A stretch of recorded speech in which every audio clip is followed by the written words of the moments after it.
When Pochettino was at top, this is a critical period for Pochettino. This is more critical than when he was out of work, because the pressure of that front three, the pressure of the summer and the transfer of Messi, managing that club, him jumping back in there with one or two eyes on him from elsewhere, Real Madrid down the line, Man United we've talked about, looking for a manager. At Spurs, he had a team where he didn't have to make huge... He had to make decisions, but not huge decisions. When everybody was fit, it kind of fitted. Right. Maybe it was Lucas Moura or Dele Alli or whatever.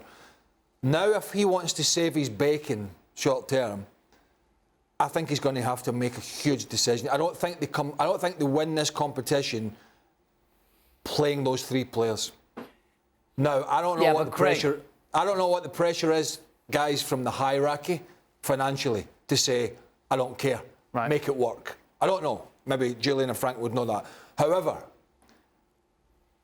if he's got any managerial stuff about him, he's going to have to go to one of them and say, we're changing the shape, we'll get an extra body in midfield, particularly against the better teams in Europe, because they're going to cut us apart, and one of you guys is going to have to sit out. That's a manager. He's going to have to make that decision. Otherwise, he goes with this three. They get overrun against the Cities, the Bayerns, maybe the Liverpool and others, and he's going to look bad. It's only going to go downhill unless he changes it. How feasible is that, though, Jules? I don't think that will happen. I think Craig makes a good point, but I think but it won't something happen, Jules, because he won't do it, or it won't happen because the hierarchy at the football club are saying, we don't care, we've given it to you, make it work. That's not a good way to go about it. No, maybe it's a bit of both. I don't think he wants to drop either of that front three, but there's something that I think he should have tried a long time ago, and that we saw a little bit when they needed it badly, like against Leipzig, for example, especially the game in Paris where they were 2-1 down. Go to a back three. Now that Sergio Ramos is back, but you could have done it without Sergio Ramos. Sergio Ramos now is looking like he can play again. So maybe once he's ready to go, they will try it. But try the back three. Nuno Mendes and Hakimi would be much better as wing backs. Then you can have two in front of your back three, and then that front three with the freedom that they want, whatever. But at least try it. He hasn't even, like I said, apart from the last half hour against Leipzig. You've still got the front three, and then that, maybe, but at least try something different, Craig. Because none of this is working. Nothing that he's done so far this season in the big games, and sometimes not even in big games, their inability to beat the press. But even in Ligue 1 against Angers, against Nantes, they can't beat the press. The ball goes, they give it away, it goes out in the throw-in. Navas can't play with the ball at his feet. Now they can keep Pembe. Marquinhos, I'm doubting more and more. There's no solution, no movement, no one drops between the lines, nothing. They don't even work on it. So, if he was to drop, the front three, you're right.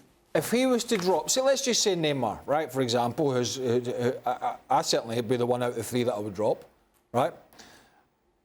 If he was to drop them and say play one behind and two, or whatever, whatever, just change it. Do something, change it.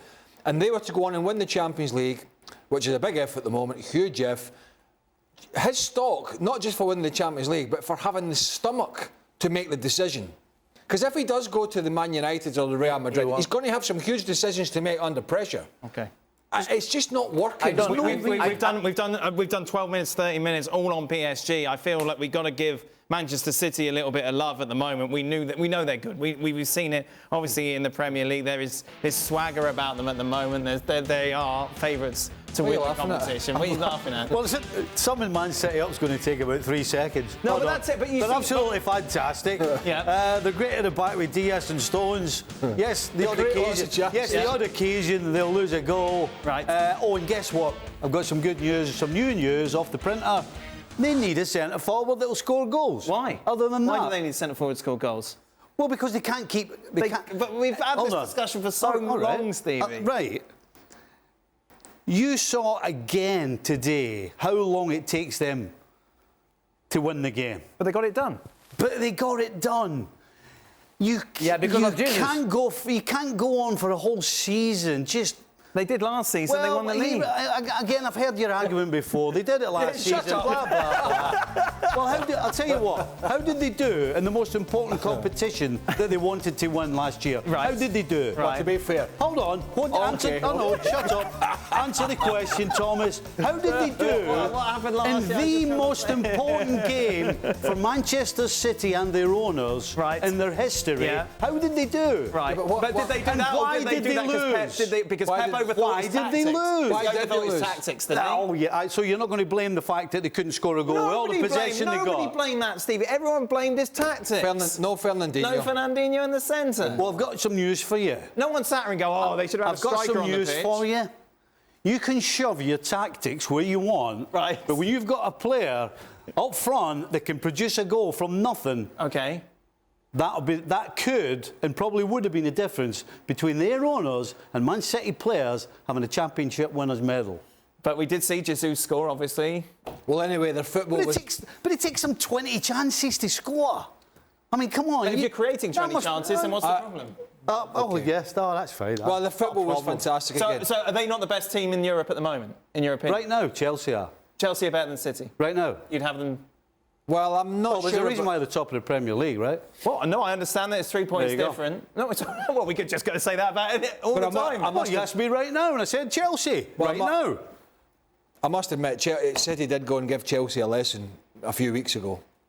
Do you know what I mean? Oh, but according to Dan, it doesn't No, matter. but what, Who won the look, game? Anyway, F's and According buts. to Dan, it's who wins the game. City have played, once again, it's you know, the football they played was, and the movement and the passing and the rotation and the positions they're taking up is just terrific again. Right. I suppose, I do agree in a sense, there is a bat that we can hit them with if they don't win the Premier League. And Thanks so much for watching ESPN on YouTube. And for more sports highlights and analysis, be sure to download the ESPN app. And for premium content and live streaming, subscribe to ESPN Plus.